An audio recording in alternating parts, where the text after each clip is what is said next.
petugas dari Damkar sedang koordinasi, artinya memang untuk melakukan. Oke.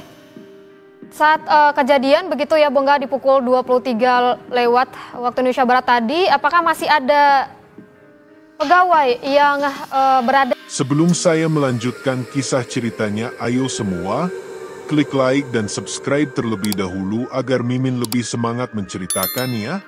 Terima kasih. Api hitam di gedung kementerian, sosok tanpa tangan sebelum kebarakan. Satu malam yang mencekam. Malam itu, langit di atas gedung Kementerian ATR BPN tampak gelap pekat. Angin malam berembus pelan, membawa aroma hujan yang tertahan di balik awan tebal. Dua orang satpam, Hadi dan Reza, sedang berjaga di pos keamanan di lantai bawah. Malam-malam begini gedung ini makin serem ya, Za, kata Hadi sambil menghirup kopi panasnya. Reza mengangguk sambil memandangi monitor CCTV. Iya, bro, tapi kita udah biasa, kan? Namun, malam itu terasa berbeda. Hawa di sekitar gedung seperti lebih berat, lebih sunyi dari biasanya. Bahkan suara jangkrik pun seperti lenyap. Tiba-tiba, layar CCTV di salah satu sudut lorong lantai 3 berkedip. Gambar terlihat buram sesaat, lalu muncul sosok pria berpakaian lusuh, berdiri diam di tengah lorong yang seharusnya kosong. Itu siapa? Reza menunjuk layar dengan mata membelalak. Hadi meraih senter dan HT-nya. Gue cek ke atas, lo liatin dari sini, kalau ada yang aneh, langsung hubungin gue. Reza mengangguk. Hadi pun naik ke lantai 3 dengan perasaan tak menentu. Dua sosok di lorong. Setibanya di lantai 3, suasana lebih dingin. Cahaya lampu redup berkedip-kedip, menciptakan bayangan aneh di dinding. Hadi berjalan pelan, telinganya waspada terhadap suara sekecil apapun. Tap, tap, tap. Langkahnya terdengar bergema, namun beberapa detik kemudian, ada suara lain. Langkah kaki yang mengikuti dari belakang. Hadi berhenti. Jantungnya berdebar. Dia menoleh perlahan. Tidak ada siapapun. Lah, perasaan gue doang kali, gumamnya. Saat dia hendak melanjutkan langkah, terdengar suara seperti bisikan. Suara berat, serak, dan menyayat telinga. Pergi. Darah Hadi berdesir. Dia menyorotkan senternya ke sekitar, namun tetap tidak menemukan siapapun. Saat dia menoleh ke arah tangga, dadanya terasa seperti dihantam palu. Di ujung lorong, berdiri seorang pria tua berpakaian compang-camping. Kulitnya pucat, matanya kosong. Tapi yang paling mengerikan adalah tangannya buntung. Kedua lengannya hanya berakhir pada sisa daging yang menghitam. Hadi membeku. Sosok itu tidak bergerak, hanya menatapnya dengan sorot kosong. Ketika mulut Hadi terbuka hendak berteriak, sosok itu menghilang dalam sekejap, seperti asap yang ditiup angin. Hadi berlari sekuat tenaga kembali ke pos jaga. Napasnya tersengal, wajahnya pucat pasi. Kenapa, Head? Reza berdiri, cemas. Ada orang di lantai 3, tapi bukan manusia. 3 malapetaka di malam berikutnya. Keesokan malamnya, kejadian semakin aneh. Alarm kebakaran berbunyi sendiri, meskipun tidak ada tanda-tanda api. Beberapa pegawai lembur melaporkan mendengar suara langkah kaki di lantai atas, padahal tidak ada siapapun di sana. Pada pukul 1.30 dini hari, Reza yang berjaga sendirian mendengar suara ketukan di kaca pos keamanan. Tot, tot, tot. Dia menoleh. Tidak ada siapapun di luar. Tot, tot, tot. Kali ini lebih keras. Reza meraih senter dan berjalan keluar, tapi tetap tidak melihat siapapun.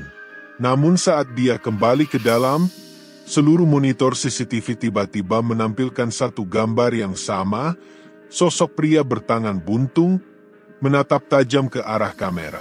Reza mundur ketakutan. Layar mendadak hitam. Lalu, bro, suara ledakan mengguncang gedung. Api tiba-tiba berkobar dari lantai 3, menjalar cepat ke seluruh ruangan. 4. Api misterius dan penyelidikan. Petugas pemadam kebakaran bekerja keras memadamkan api. Beruntung, dokumen-dokumen penting berhasil diselamatkan. Namun yang mengejutkan, tidak ditemukan sumber jelas dari kebakaran itu. Gas tidak bocor, arus listrik aman, tidak ada korsleting. Ini aneh, kata salah satu petugas. Hadi dan Reza hanya bisa diam, masih teringat kejadian aneh sebelumnya.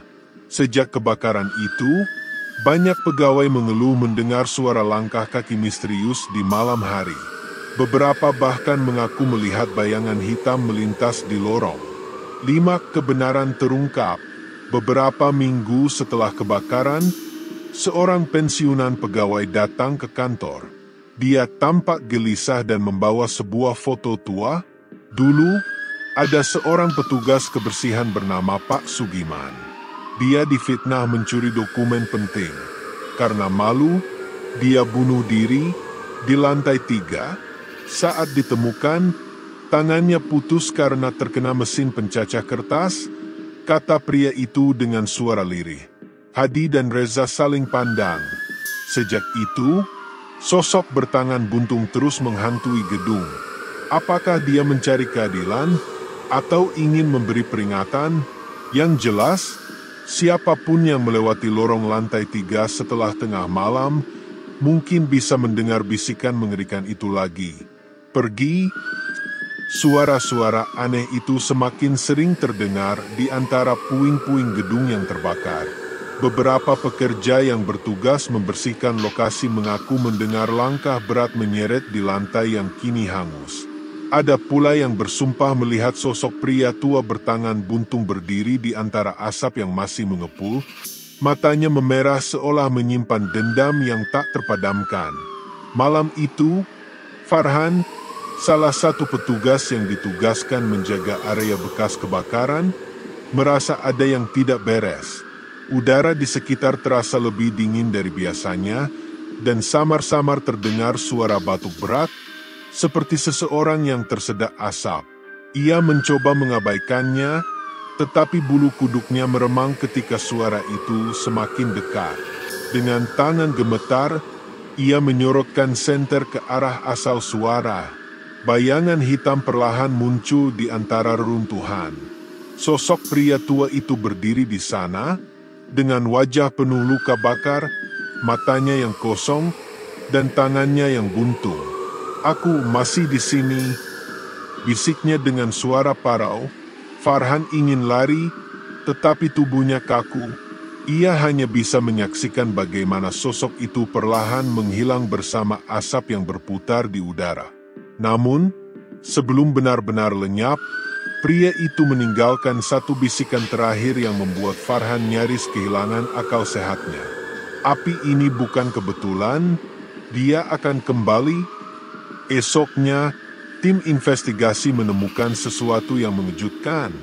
Di antara dokumen yang nyaris habis terbakar, ada satu map yang masih utuh, berisi berkas-berkas kasus lama yang melibatkan kebakaran serupa di masa lalu.